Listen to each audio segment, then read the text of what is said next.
Hello, welcome to my channel. Hello students. আজকে আমি তোমাদের নলেজ অ্যান্ড কারিকুলাম থেকে ফিলোসফিক্যাল ফাউন্ডেশন অফ এডুকেশনের চতুর্থ ভিডিও উপস্থাপন করতে চলেছি। অর্থাৎ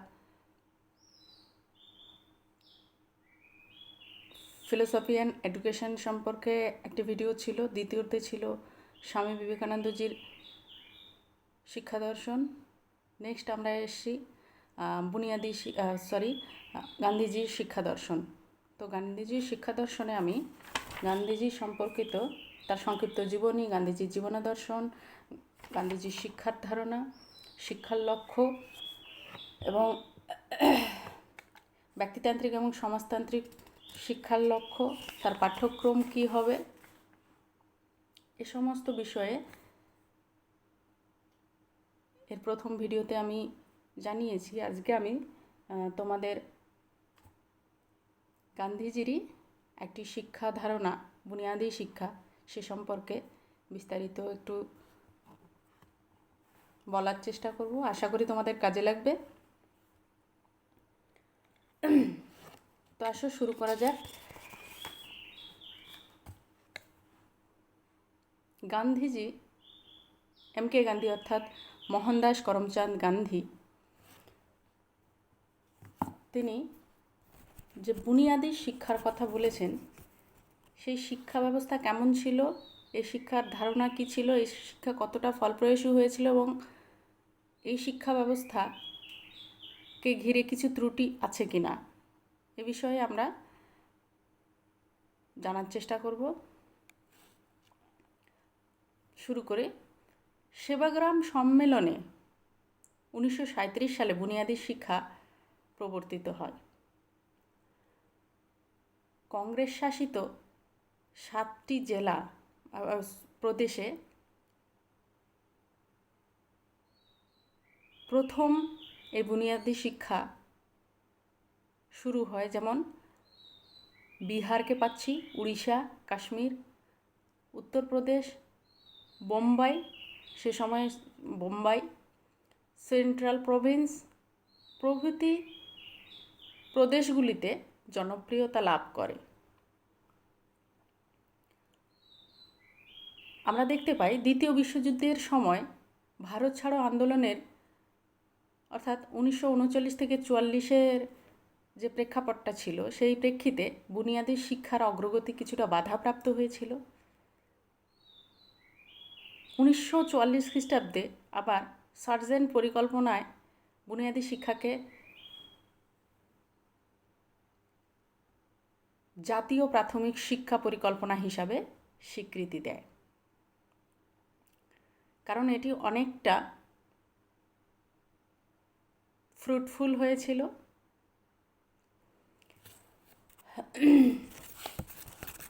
বুনিয়াদি শিক্ষার ধারণা আমরা একটু নেওয়ার চেষ্টা করব। শিক্ষাক্ষেত্রে সবচেয়ে বড় অবদান হলো এই বুনিয়াদি শিক্ষার। আমরা দেখতে পাই আমাদের শিক্ষা ধারণায় বুনিয়াদি শিক্ষার মূল কথাই হলো কাজের মাধ্যম দিয়ে, কাজের মধ্য দিয়ে শিক্ষা অর্জন করা। এই শিক্ষা দর্শনের মূলে রয়েছে সহযোগিতার ভিত্তিতে সমাজের পুনর্গঠন করা। বোঝাতে পারলাম? আমরা এখানে দেখতে পাই শ্রেণীহীন, শোষণহীন সমাজ ব্যবস্থা গড়ে তোলার একটা স্বপ্ন দেখেছিলেন গান্ধীজি। বুনিয়াদি শিক্ষায় আমরা 4টি স্তর পেয়ে থাকি, অর্থাৎ এই 4টি স্তরের মধ্যে প্রথমে পাই প্রাক বুনিয়াদি শিক্ষা, যেটি 7 বছরের নিচে শিক্ষার্থীদের দেওয়ার কথা বলা হয়েছে। বুনিয়াদি শিক্ষা অর্থাৎ 7 থেকে 14 বছর বয়স্ক শিশুদের। উত্তর বুনিয়াদি শিক্ষা অর্থাৎ 15 বছরের বেশি, 15 বছর বা 15 বছরের বেশি বয়স্কদের দেওয়ার কথা বলা হয়েছে। এবং বয়স্ক বুনিয়াদি শিক্ষা অর্থাৎ প্রাপ্তবয়স্কদের উদ্দেশ্যে আমরা দিতে দেখেছি। অর্থাৎ এই 4টি স্তর আমরা বুনিয়াদী শিক্ষায় পেয়ে থাকি। আচ্ছা, বুনিয়াদী নামকরণের কারণ, তেনার উদ্দেশ্য লক্ষ্য করলে আমরা নামকরণটির সার্থকতা খুঁজে পাই। অর্থাৎ এসো একটু এ সম্পর্কে জেনে নিই। বুনিয়াদী নামকরণের কারণই ছিল এই শিক্ষা ভবিষ্যৎ জীবন গঠনের ভিত্তিভূমি। কেন?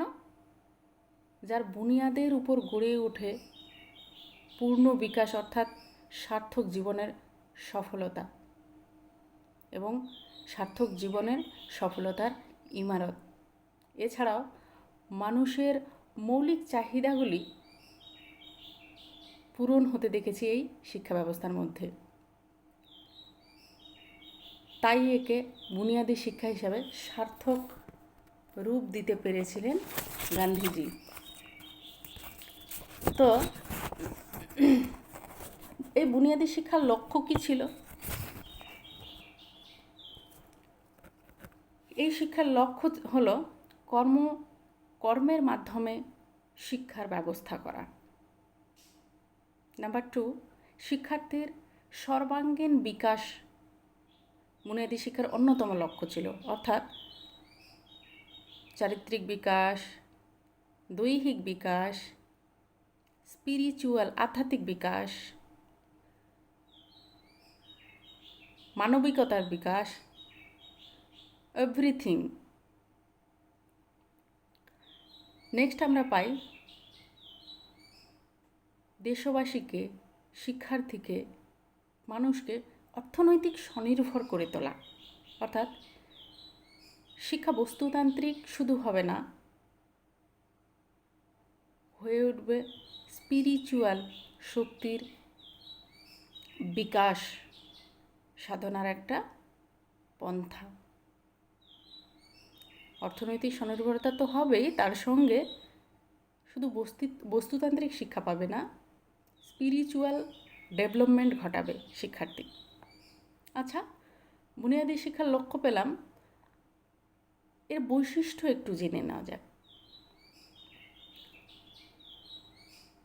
এই শিক্ষার মূল মন্ত্রই ছিল অহিংসা নীতিতে বিশ্বাস।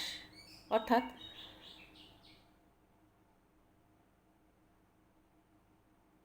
প্রেম ছড়িয়ে দিয়ে অহিংসা নীতিকে ফ্রুটফুল করে তোলা, হিংসাত্মক কিছু না করা। এই শিক্ষা ব্যবস্থা ভীষণ হারে শ্রমের প্রতি মর্যাদা দিয়ে থাকে। এই শিক্ষা ব্যবস্থায় আমরা দেখতে পাই অবৈতনিক বাধ্যতামূলক শিক্ষার কথা তিনি বলেছিলেন, শিল্প কেন্দ্রিকতার কথা বলেছিলেন, যে শিক্ষার মধ্যে শিল্প কেন্দ্রিকতা থাকবে। শিক্ষার্থীর প্রবাবিলিটি জেনে তার সম্ভাব্যতা অনুসারে শিল্পের সঙ্গে যুক্ত রেখে তাকে শিক্ষা দিতে হবে। শুধু তত্ত্বগত শিক্ষা সে একভাবে নিয়ে যাবে না, তত্ত্বগত শিক্ষার সঙ্গে তাকে প্রয়োগের জায়গাও দিতে হবে, শিক্ষার প্রয়োগের জায়গাও দিতে হবে, তাকে আর্নেবল করে তুলতে হবে। আরও আমরা দেখতে পাই এই শিক্ষা ব্যবস্থা গ্রাম কেন্দ্রিক শিক্ষা ব্যবস্থা ছিল। গ্রামকে নিয়ে ইনি বেশি বেশি করে ভেবেছেন এবং গ্রামের স্বনির্ভরতা নিয়ে ভীষণ হারে তিনি চিন্তিত ছিলেন এবং চেষ্টাও করে গেছেন। এই শিক্ষার বৈশিষ্ট্যে আমরা বিশেষ বৈশিষ্ট্য দেখতে পাই, মাতৃভাষায় শিক্ষাদানের কথা তিনি ভীষণ হারে বলেছেন। এছাড়াও আমরা অনুবন্ধ শিক্ষা পদ্ধতি অর্থাৎ কোরিলেশন মেথডের দ্বারা শিক্ষাদানের কথা জেনে থাকি। এছাড়া কি তিনি সুনাগরিক গুণাবলীর বিকাশের কথা বলেছেন এই শিক্ষা ব্যবস্থার বৈশিষ্ট্যে, এবং পাঠ্যক্রম নির্মাণ করে পাঠ্যক্রম ভিত্তিক শিক্ষা দেওয়া, বিদ্যালয়ের সাথে সমাজের ঘনিষ্ঠ সম্পর্ক স্থাপনের স্বপ্ন দেখে এই বুনিয়াদী শিক্ষাকে তিনি এগিয়ে নিয়ে গেছেন। তাহলে বুনিয়াদী শিক্ষা কি জানলাম, বুনিয়াদী শিক্ষার লক্ষ্য, উদ্দেশ্য, বুনিয়াদী শিক্ষার বৈশিষ্ট্য সম্পর্কে আমরা অবগত হলাম।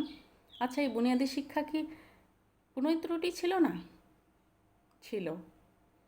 তো ত্রুটিগুলো সম্পর্কে আমরা একটু কেন এই শিক্ষাটা আন্তর্জাতিক পর্যায়ে খুব একটা ফ্রুটফুল হয়নি, তার পিছনে কিছু কারণ ছিল। যেমন এই শিক্ষা ব্যবস্থা দেওয়ার জন্যে সে সময় প্রশিক্ষণপ্রাপ্ত শিক্ষকের বেশ অভাব ছিল, এটি তার একটি ত্রুটি ছিল। আর একটি বড় ব্যাপার যে ইংলিশের প্রতি অবহেলা দেখা গেছে এই শিক্ষা ব্যবস্থায়, অর্থাৎ হিন্দুস্তানি ভাষা অর্থাৎ হিন্দি এবং উর্দুর সংমিশ্রণে যে ভাষা এবং মাতৃভাষা, এই দুটো ভাষার প্রতি বিশেষভাবে গুরুত্ব দেওয়া হয় এবং ইংলিশের প্রতি তেমন জোর দেওয়া হয় না। তিনি জানার কথা বলেছেন পাশ্চাত্য জ্ঞান সাহিত্যকে জানার জন্যে, পাশ্চাত্য জ্ঞানার্জনের জন্যে বা ইন্টারন্যাশনাল যোগাযোগ স্থাপনের জন্যে ইংলিশের শিক্ষার কথা তো বলেছিলেন, কিন্তু এই বুনিয়াদী শিক্ষায় ইংলিশের গুরুত্ব তেমন দেননি, এটি তার একটি ত্রুটি ছিল। এই শিক্ষা ব্যবস্থায় শিক্ষা অর্জন অপেক্ষা অর্থ উপার্জনের দিকে বেশি গুরুত্ব দেওয়া হয়। এছাড়াও আমরা গ্রামের প্রতিই বেশি জোর দিতে দেখি এই শিক্ষা ব্যবস্থায়, এটি তার একটি ত্রুটি ছিল। গ্রাম শহর মিলে দেশ জোড়া যে একটা দেশব্যাপী যে বিস্তার, সেটা তো ঘটেছিল অনেক পরে আমরা দেখি, কিন্তু গ্রামগুলোকে বেশি বেশি করে তিনি গুরুত্ব দিয়েছিলেন। শিল্প কেন্দ্রিক শিক্ষা ব্যবস্থা হিসেবে এই শিক্ষা ব্যবস্থা আমাদের সামনে আসে, কিন্তু শিল্পকেন্দ্রিক হলেও শিশু কেন্দ্রিক ঠিক তেমনটা ছিল না। অর্থাৎ বুনিয়াদী শিক্ষা ব্যবস্থায় আমরা দেখি শিল্পকেন্দ্রিক অর্থাৎ শিশু কেন্দ্রিক নয়। এছাড়াও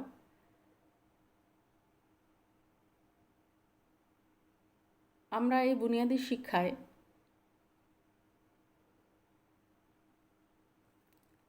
যুদ্ধকালীন, দ্বিতীয় বিশ্বযুদ্ধকালীন যে নেতারা, প্রথম সারির নেতারা, তাদের সঙ্গে গান্ধীজি কারাগারে বন্দী হওয়ায় এই শিক্ষা ব্যবস্থায় একটু বাধা আসে।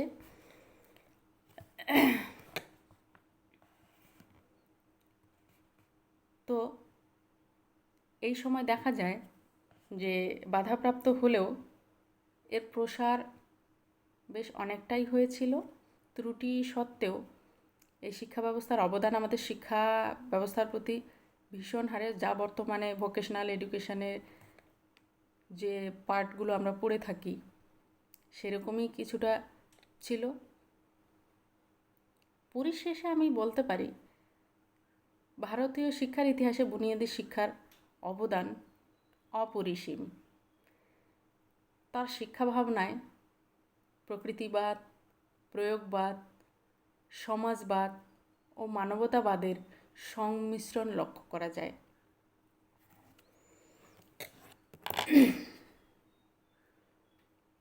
তো গান্ধীজির এই শিক্ষা ব্যবস্থায় শিক্ষক তিনি কেমন আশা করেছিলেন? তিনি মনে করতেন শিক্ষক হবেন অনেক বেশি সক্রিয়। শিক্ষক অবশ্যই একজন পরিকল্পনাকারী, কর্মসম্পাদনকারী এবং চিন্তাবিদ হবেন। তার মতে শিক্ষক শিক্ষার্থীর সর্বাঙ্গীন বিকাশের দিকে নজর দেবে এবং শিক্ষক হবেন একজন নির্দেশক, পথপ্রদর্শক। শিক্ষকের ব্যক্তিত্ব হওয়া উচিত নমনীয়, এবং শিক্ষকের মধ্যে নীতিগত ও গভীর জ্ঞান বর্তমান থাকবে। এইরকমই শিক্ষক তিনি চেয়েছিলেন সর্বদা। তো নেক্সট আসি, নারীর শিক্ষা সম্পর্কে তিনি কি বলেছিলেন। গান্ধীজির শিক্ষা দর্শন ও শিক্ষা পরিকল্পনায় নারীর প্রতি বিশেষ দৃষ্টিপাত তিনি করেছিলেন। নারী শিক্ষার জন্যে, অর্থাৎ গান্ধীজি ভারতীয় নারীকে দুর্দশার মধ্যে দেখে এই পরিস্থিতি থেকে বের হওয়ার, পশ্চাৎপদতা থেকে বের করার একমাত্র উপায় শিক্ষাদানের কথা তিনি ভেবেছিলেন।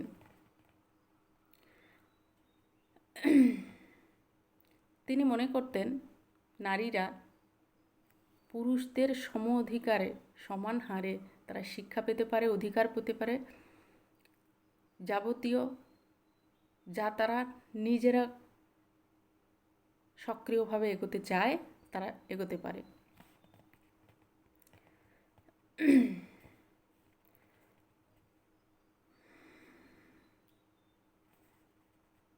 তিনি মনে করতেন বিশ্বের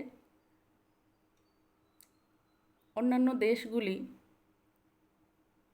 যেভাবে নারীর সম্মান তারা করে থাকে, উন্নত দেশে যেভাবে নারীকে এগিয়ে নিয়ে যাওয়া হয়েছে, ভারতবর্ষেও এমনটাই হোক। মেয়েদের শিক্ষাকে সামাজিক প্রয়োজন এবং চাহিদা এবং সামাজিক ব্যবস্থা অনুসারে তাদের শিক্ষা ব্যবস্থা করার পক্ষপাতী তিনি ছিলেন। কারণ তিনি মনে করতেন সমাজকে শিক্ষিত করতে হলে, দেশকে এগিয়ে নিয়ে যেতে হলে নারী শিক্ষার ভীষণ প্রয়োজন আছে। তো আজকে আমি গান্ধীজি সম্পর্কে এই পর্যন্ত রাখছি, কারণ অলরেডি 17 মিনিট হয়ে গেছে। Thank you.